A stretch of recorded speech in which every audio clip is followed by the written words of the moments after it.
그 복음 시리즈 33번째 시간 복음과 용서, 마태복음 18장 21절에서 35절까지 먼저 읽도록 하겠습니다. 같이 읽습니다. 그때에 베드로가 나와 이르되 주여, 형제가 내게 죄를 범하면 몇 번이나 용서하여 주리이까? 7번까지 하오리이까? 예수께서 이르시되 내게 이르노니 7번뿐 아니라 7번을 70번까지라도 할지니라.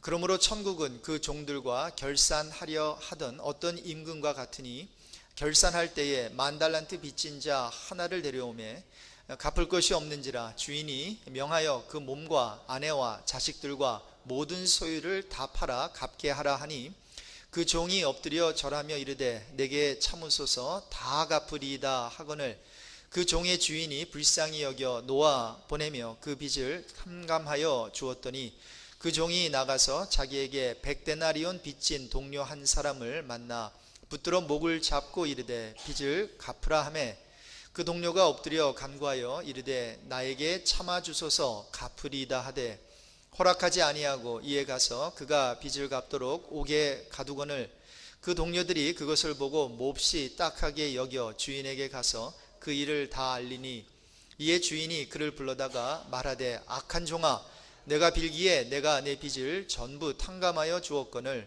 내가 너를 불쌍히 여긴과 같이 너도 내 동료를 불쌍히 여김이 마땅하지 아니하냐 하고, 주인이 노하여 그 빚을 다 갚도록 그를 옥졸들에게 넘기니라.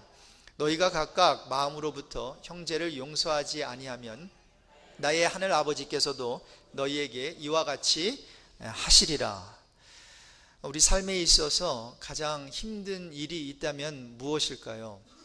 아마도 힘들게 하는 사람을 용서해 주는 것, 나를 괴롭히는 그 사람을 용서해 주는 것이라고 생각합니다. 특히 상처받은 것이 크면 클수록 용서하기란 더욱더 쉽지 않은 것 같습니다.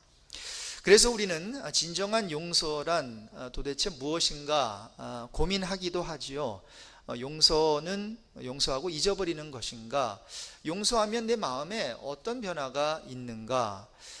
예수님께서는 내 원수를 사랑하라 그랬는데, 핍박하는 자를 위해서 기도하라 그랬는데, 이게 도대체 무슨 뜻인가? 정말로 내가 그렇게 할 수 있는가? 내 돈을 떼먹고 도망한 사람, 여러분 그런 사람 있을 거예요. 그런 경험을 하신 분이 있을 텐데, 용서해야 하는가? 나를 몰래 속인 배우자, 나를 비방하고 내 명예를 실추시킨 어떠한 그 친구가 있다면 어떻게 할 것인가? 정말 어떻게 그들을 용서할 수 있을까? 그리고 이런 것들은 굉장히 중요한 질문이죠. 그래서 오늘은 복음과 관련해서 용서에 대해서 제가 말씀을 드리겠습니다.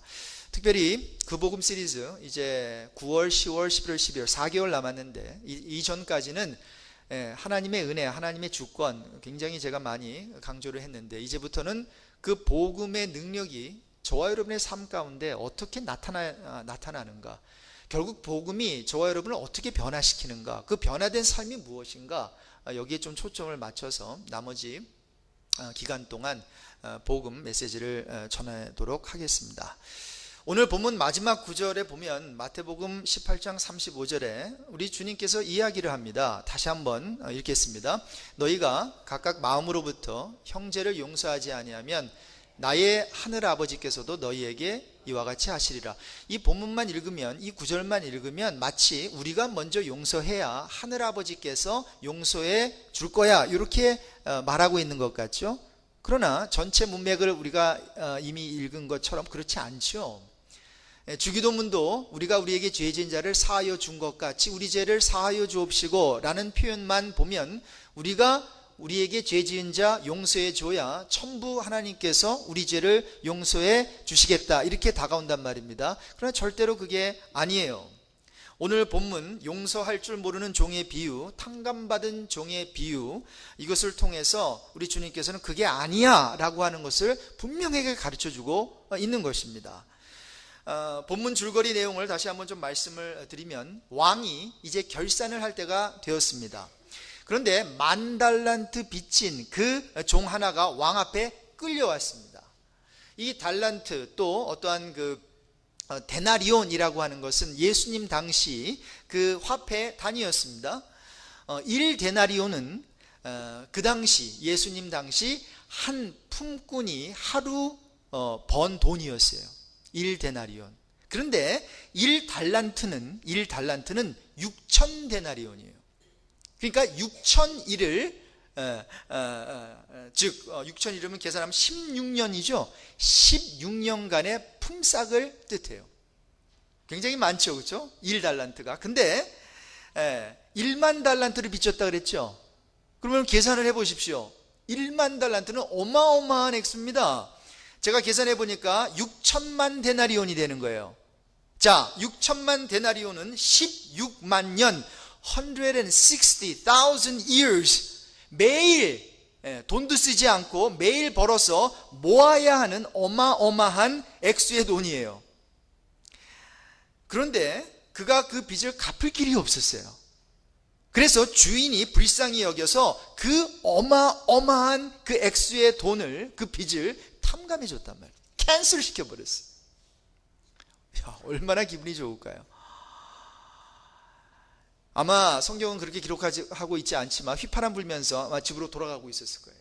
아니, 달려가고 있었을 거예요. 근데 집으로 가는 도중에 자기에게 100데나리온 빚진 동료 하나를 만나게 되는 거예요. 자, 1데나리온이 하루 품꾼의 품삯이라 그랬죠. 자, 그러니까 100데나리온이면 3개월 하고 10일만 일하면 벌 수 있는 액수예요. 그런데 그렇게 100데나리온 빚진 그 동료 만나가지고 멱살을 잡고 내 돈 내놔, 내 빚 갚어, 이렇게 한 거예요. 조금만 기다려주게 이렇게 동료는 얘기했지만 안 돼, 나는 참을 수 없어, 나는 기다릴 수 없어, 당장, 아니면은 감옥으로 가. 그래서 감옥으로 갔지. 감옥에 가두고 빚진 돈을 갚을 때까지 갇혀있게 했습니다. 다른 종들이 이 광경을 보고는 얼마나 딱합니까? 그래서 주인에게 가서 그 일을 다 일러 바쳤습니다. 주인이 화가 나겠죠. 붙잡아오라고.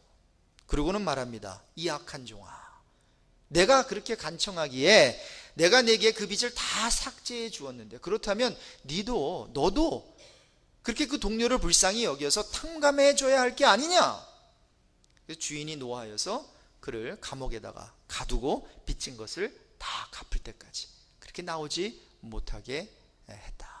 그게 오늘 읽은 본문의 줄거리입니다. 자, 여러분, 여기서 이 비유를 통해서 우리가 용서에 대해 무엇을 배울 수 있을까요? 저는 오늘 아침에 다음 세 가지 면으로 용서에 대해 본문이 특별히 이 비유가 탕감 받은 종의 비유가 가르쳐주는 레슨을 배우고자 합니다. 첫 번째는 뭔가 하면, 우리가 용서해야 하는 이유는, 따라해 봅시다. 우리가 먼저 용서함을 받았기 때문이다. 여러분, 복음에 합당하게 산다, 생활하라, 이것이 2016년도 우리 교회 주제란 말입니다. 복음에 합당하게, 그렇다면 어떻게 살 수 있을까? 여기에 대해서 아주 쉽게 설명하면 이렇게 됩니다. 주님이 우리를 대하신 것 같이 남을 대하라. 이게 복음에 합당하게 사는 거죠. 여러분, 주님이 저와 여러분을 어떻게 대하셨어요? 사랑해 주셨어요. 우리 주님이 저와 여러분의 죄를 용서해 주셨어요. 그러므로 저와 여러분들도 사랑하며 용서하며 사는 거죠. 그런데 여러분, 여기 사랑하지 않은 분이 어디 있겠어요? 용서하지 않은 분이 어디 있겠어요? 다 용서하지요. time to time 가끔 용서한단 말입니다. 사랑도 해요. 근데 그 사랑하는 앞에 한 표현이 더 들어가야 돼요. 따라해 봅시다. 먼저. 사랑은 하되 먼저 사랑하는 것이고, 용서하되 먼저 용서하는 거예요. 여러분, 복음은 어떤 사실을 우리에게 가르쳐 주나 하면, 우리에게 피해자이신 하나님이, 그러니까 우리가 하나님께 죄를 지었죠. 그래서 하나님은 피해자가 되셨단 말입니다. 그런데 그 피해자인 하나님이 가해자인 우리를 먼저 찾아오신다는 거예요. 이것이 기독교입니다. 우리가 먼저 하나님을 찾은 것이 아니라 하나님이 우리를 찾으시는 것. 우리가 잘못해서 하나님이 피해를 입으셨는데 그분이 먼저 우리를 찾아오시는 거예요. 이 같은 점을 로마서 5장 10절은 이렇게 이야기하고 있습니다. 같이 읽습니다. 곧 우리가 원수 되었을 때에 그의 아들의 죽으심으로 말미암아 하나님과 화목하게 되었은즉 화목하게 된 자로서는 더욱 그의 살아나심으로 말미암아 구원을 받을 것이니라.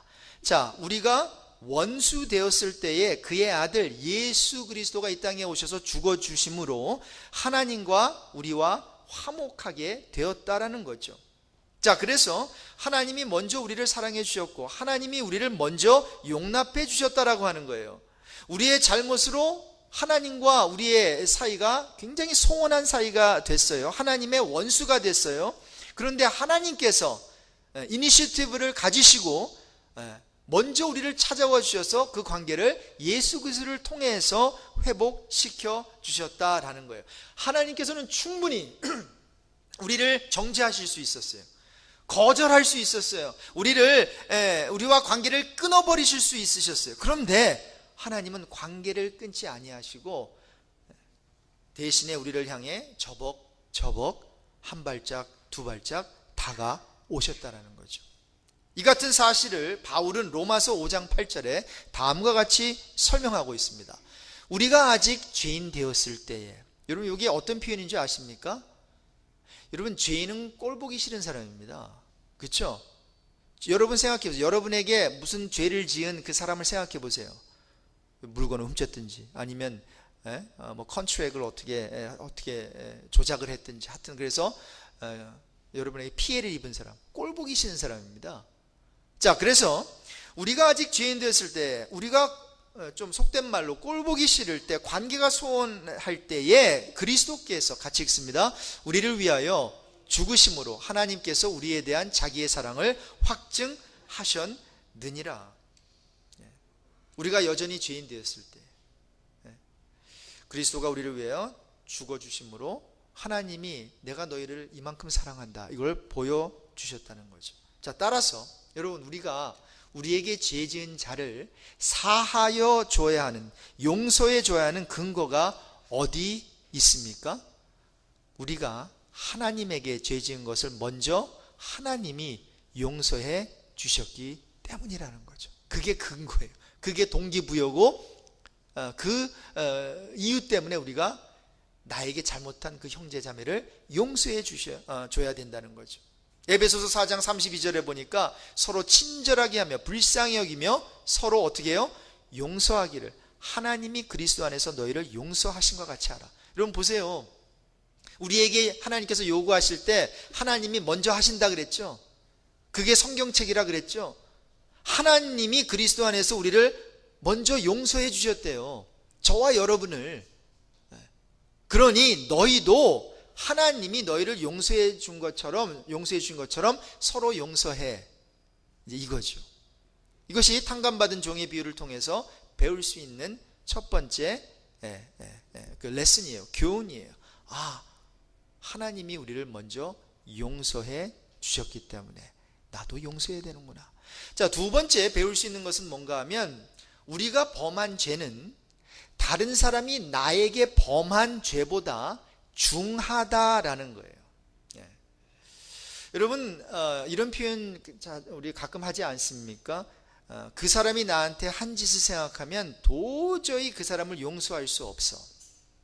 그렇죠? 그게 뭐 수십 년 전에 일어난 일인데도 그 일만 생각하면 내가 오늘 밤잠을 이룰 수가 없어. 밤잠을 잘 수가 없어. 절대로 용서할 수 없어. 만약에 그런 얘기를 한다면 그 표현 중심에 있는 그 의미가 무엇일까요? 저 사람의 그 행동은 절대로 용서할 수 없어. 저 사람의 잘못은 절대로 용납될 수 없어 라고 말할 때 그 의미는 무엇인가 하면 그 사람의 잘못은 나의 잘못보다 훨씬 크다라고 하는 것이에요. 그래서 내가 잘못한 거는 용서함을 받아야 돼요. 그러면서 내 마음에 드는 마음은 뭐 그거 가지고 그래 이런 얘기하지 않습니까? 아니 친구야, 뭐 그게 큰일이라고 그래? 근데 그 사람에게는 굉장히 큰일이었거든요. 자, 그래서 저와 여러분의 죄성은 자신의 잘못에 대해서는 아주 작게 생각하는 반면에 다른 사람의 잘못은 아주 크게 생각한다는 거예요. 그래서 이것 때문에 우리가 싸우죠. 이것 때문에 관계가 되지 않는 거예요. 아니, 나는 아무 그 뜻 없이 말했는데 그 사람은 굉장히 큰 뜻으로 받아들이고 어찌 당신이 나에게 그런 이야기를 할 수 있습니까? 도저히 용납이 안 됩니다. 이렇게 말하는 것 아니겠습니까? 우리가 자신에 대해서는 당연히 용서받을 만한 자로 생각하지만 우리를 힘들게 한 사람에겐 그렇지 못하다라는 거예요. 나에게는 굉장히 관용해요. 그러나 나를 힘들게 한 사람에 대해서는, 다른 사람에 대해서는 절대로 관용하지 못합니다. 그래서 흔히 말하는 내가 하면 로맨스고 다른 사람이 하면 스캔들이라고 하는, 그게 우리의 죄성을 말해주고 있는 거죠. 자, 따라서 우리는 하나님의 거룩하심에 대해서도 좁은 시각으로 바라봐요. 우리의 죄에 대해서도 좁은 시각, 예수님의 십자가에 대해서도 아주 작은 시각으로 바라보며 살아가고 있기 때문에 이러한 현상이 나타난다는 거예요. 그러니까 결국 그리스도의 그 복음을 깨닫지 못했기 때문에, 그 복음으로 변화받지 못했기 때문에 이러한 현상들이 나타난다는 거죠. 그런데 우리의 죄에 대해서, 우리의 자신에 대해서 복음의 시각으로 우리 자신을 바라보기 시작하면 우리는 하나님이 용서해 주신 우리의 빚진 죄악이 다른 사람이 우리에게 행한 어떤 죄보다도 훨씬 더 크다는 것을 알게 된다는 거예요. 그것을 알게 되면서 우리는 우리에게 죄진 자를 용서해 주지 않았던 그러한 삶에서 용서해 줘야 되겠구나 라는 마음이 들기 시작하는 거죠. 여러분, 한번 생각해 보세요. 도저히 용서할 수 없는 어떤 그 사람, 정말 자다가도 그 생각하면 벌떡 일어나게 만드는 그 어떠한 사건들, 그것은 어떤 인간이 다른 인간, 즉 나죠, 인간이 인간 차원에서, 인간이 같은 인간 차원에서 다른 인간을 힘들게 한 거예요. 자, 그런데 저와 여러분이 하나님께 범한 죄는 조물주, 이 세상 피조세계를 만든 조물주 하나님께 범한 죄란 말입니다. 같은 죄라 할지라도 옆에 이웃을 죽인 것하고 한 나라 대통령을 죽인 것하고는 똑같은 어떠한 그 행위지만, 살인 행위지만 그 차원이 다르죠. 그렇단 말입니다. 우리는 하나님에 대해서 죄를 지었어요. 사람들은 나에 대해서 못된 짓을 할 때 인간이 그저 또 하나의 인간을 향해서 못된 짓을 한 것 뿐이란 말입니다. 자, 그래서 십자가에서의 예수님의 대속의 의미가 이런 거구나. 내가 탕감받을 수 없는, 여기 지금 스토리에 나오는 그 종처럼 160만 년을 하루도 쉬지 않고 꼬박 벌어서 다 바쳐야 하는, 이건 impossible한 거라는 거예요. 이거는 빚을 갚을 수 없다라고 하는 거예요. 주인이 탕감을 해줘야 그 사람은 살 수 있는 거예요. 저와 여러분이 하나님께 지은 죄가 우리가 아무리 손과 발 막 빌어도 용서함 받을 수 없는 거예요. 온 재산 다 팔고 아내, 자녀, 집, 차, 내 시간 다 바쳐서 갚으려고 해도 갚을 수 없는 빚을, 죄의 빚을 하나님께서 탕감해 주셨어요. 완전히 캔슬해 주셨어요. 그것이 하나님의 은혜예요. 이 주인이 종에게 베푼 은혜란 말이에요. 저와 여러분이 그 은혜를 입었어요. 그래서 하나님의 자녀가 되었어요. 그런데 우리에게 좀 눈 한 번 흘겼다고, 우리에게 한번 욕 한번 했다고, 우리의 돈을 좀 훔쳤다고, 나의 명예를 짓밟았다고 우리는 기분 나빠하면서 그 사람을, 그 형제 그 자매를 용서하지 못한다면 바로 저와 여러분이 이 스토리에 이 비유에 나오는 용서하지 못하는 그 종이란 말입니다.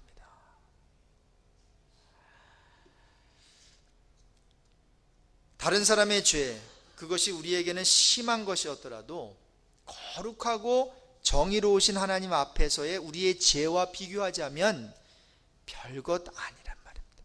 별것 아니에요. 탕감받는 종의 비유를 통해 마지막으로 배울 수 있는 것은, 여러분, 용서라고 하는 게 그냥 내가 용서해 줄게요, 그래서 이게 이 차원이 아니에요. 용서를 받는 사람이 진정한 회개의 자리까지 나아오길 바라는 마음이 진짜 용서예요. 여러분 보세요. 제가 지금 이 내용을 가지고 EM 영어권 학생들과 함께 성역 공부를 하고 있거든요. 그래서 제가 물었습니다. 용서에 대해서 언제 한번 봤냐고. 여러분, 용서에 대해서 어디서 배웠어요? 혹시 용서해 주는 것을 보기라도 하셨습니까? 이 세상은 용서 안 합니다. 이 세상이 원하는 것은 정의지, justice지, forgiveness가 아니에요. 정의가 실현되는 걸 원하는 게 이 세상이지, 용서, 이게 아니란 말입니다. 그러니까 보지도 못했어요. 학교에서 용서에 대해서 가르쳐 줍니까? 안 가르쳐 줍니다. 자, 그러니까 특별한 어떤 종교인이 아닌 다음에는 이 용서라는 게 뭔지 몰라요. 배워보지도 못했어요. 참된 용서를 경험해보지도 못했어요. 자, 그러니까 이 용서가 무엇인지 모르는 거예요. 모르니까 용서 안 하죠. 용서할 수. 그런데 우리는 예수님께서 용서에 대해 이렇게 가르쳐 주셨단 말입니다. 친절하게. 그래서 이 주인이 이제 탕감을 해준 그 종이 자기에게 빚진 100데나리온 빚진 그 동료를 용서해 주지 못했다는 얘기를 듣고 잡아다가 혼내주고 옥졸에게 넘겨주고 그러죠. 빚을 다 갚도록 뭡니까? 회개의 기회를 주는 거예요 지금. 이거 그렇게 하면 안 되는 거야. 자, 나의 용서를 받는 그 사람이 진정한 회개의 자리까지 나아오길 바라는 마음이 있어야 진정한 용서라는 거예요. 이게 무슨 말인가 하면, 여러분, 용서란 무엇인가? 여기에 대해서 기가 막힌 definition을, 정의를 댄 앨런더리라고 하는 기독교 작가이자 상담가인 그가 이렇게 표현을 했습니다. 잘 들어보세요. 용서란 상대의 빚을 없애주는 것이지만 회개할 때까지는 새로운 돈을 다시 빌려주지 않는 것이다 라고 했어요. 여러분, 용서라고 하는 것은 상대의 빚을 없애주는 것이에요. 하나에서 열까지 다 캔슬해 주는 거예요. 그러나 그 사람이 회개할 때까지는 새로운 돈, 또 돈을 빌리고자 할 때 돈을 다시 빌려주지 않는 거예요.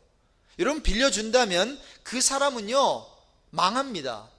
그 사람은 돈을 빌려가는 사람은 평생 그렇게 볼품없는 삶을 살게 되는 거죠.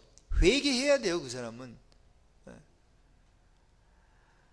마찬가지로 저와 여러분이 예를 들어 가지고 이 사람이 나에게 잘못을 했단 말입니다. 그러면 내가 그냥 오케이, 내가 너를 용서해 줄게, 됐지? 해서 나와 그 사람과의 관계만 회복되는 것이 아니라 한 단계 더 나아가야 돼요. 그 사람이 누구와 회복되게 하기 위해서? 하나님과 회복. 그 사람이 정말로 그냥 나의 용서만 받는 것이 아니라, 어떤 용서함만 받는 것이 아니라 그 사람이 변화받을 수 있도록, 그 사람이 정말로 참된 어떤 사람이 될 수 있도록 바라는 마음이 있어야 된다는 거예요. 결국 우리 믿는 사람들은 그 사람이 나와 관계뿐만이 아니라 하나님과의 관계가 좋지 않다면 하나님과의 관계도 나의 어떠한 용서함을 통해서 그가 하나님과의 관계가 회복될 수 있도록 거기까지 바라는 마음이 있어야 참된 용서다라는 것입니다. 여러분, 손양원 목사님의 두 아들이 안재선 씨를 통해서 총살당했죠. 당시 송양원 목사님은 자기 두 아들을 총살시킨 그 안재선 씨를 용서하기로 작정을 합니다. 여러분, 이거 쉽지 않습니다. 쉽지 않습니다. 그런데 그것도 모자라서 아들을 죽인 그 청년을 평생 양아들로 삼지 않습니까? 양아들로 삼는 거예요. 그리고는 그 손양원 목사님은 이제 양아들 삼은 그가 이제 목사가 되기로 저는 목사가 된 줄 알았는데 목사가 되기를 원했는데 그가 목사가 되지는 않고 평신도로 평생 살았고 그 아들이 목사가 됐어요. 여러분 보세요. 한 사람의 용서를 통해서 어떠한 일이 일어났습니까? 예수를 알지도 못하고 그리고 하나님을 알지도 못했던 한 영혼 안재선 씨라고 하는 그 분이 손양원 목사님과 원수가 돼야 되는데 오히려 가족이 됐고요. 더 나아가서 하나님을 알게 됐단 말입니다. 사람과 관계도 회복되고 하나님과의 관계도 회복됐단 말이에요. 이것이 성경이 말하는 참된 용서예요. 저와 여러분이 왜 용서해야 됩니까? 용서를 할 때 이런 역사가 일어난다는 거예요. 나와 그 사람과의 관계만 회복이 되는 것이 아니라 내가 그 사람을 용서할 때에 그 사람이 하나님을 알게 된다라고 하는 거예요.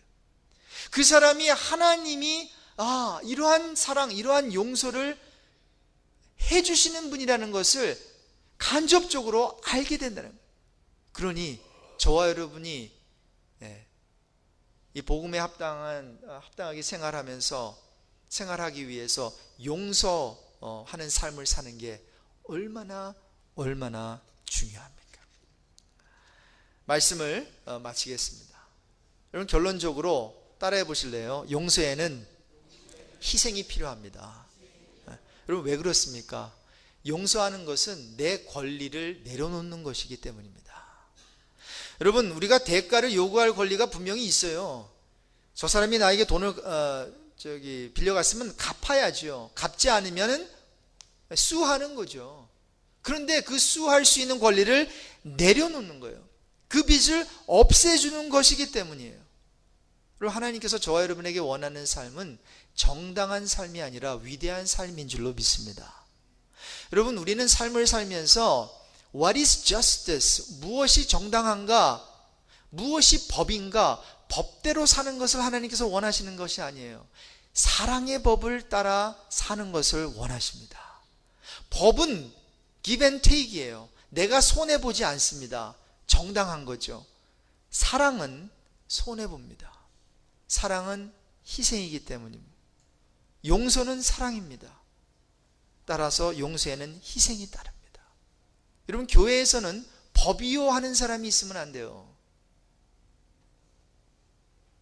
그렇게 하면 안 됩니다. 교회에서는 뭐예요? 사랑입니다. 주먹구구식으로 교회를 하자는 건 아니지만 교회에서는 법을 따져야 되는 것이 아니라 내가 희생하는 것입니다. 그래야 아름다운 공동체가 되는 것이. 여러분 용서에는 왜 희생이 필요할까요?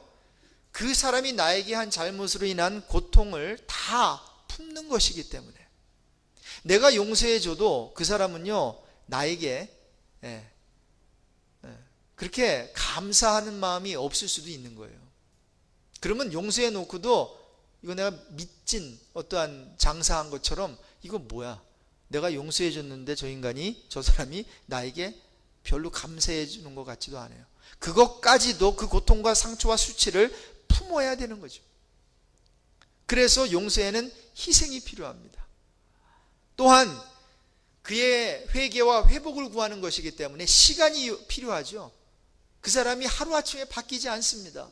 내 남편을 용서해 줬다고, 내 아내를 용서해 줬다고, 내 자녀를 용서해 줬다고, 내 옆에 있는 친구를 용서해 줬다고 그 사람이 하루아침에 바뀌는 게 아니에요.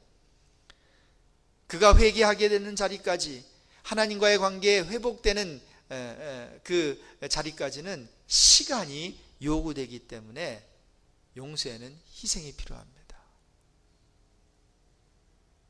그럼에도 불구하고 우리는 용서를 해야 됩니다. 왜? 바로 하나님께서 예수 그리스도를 통해서 바로 저와 여러분에게 그렇게 하셨기 때문이죠.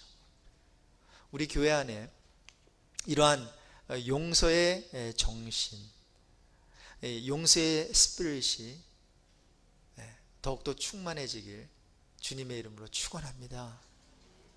오늘 아침에 제가 이 설교를 하고 어느 한 분이 저희 오피스에 들어오셨어요.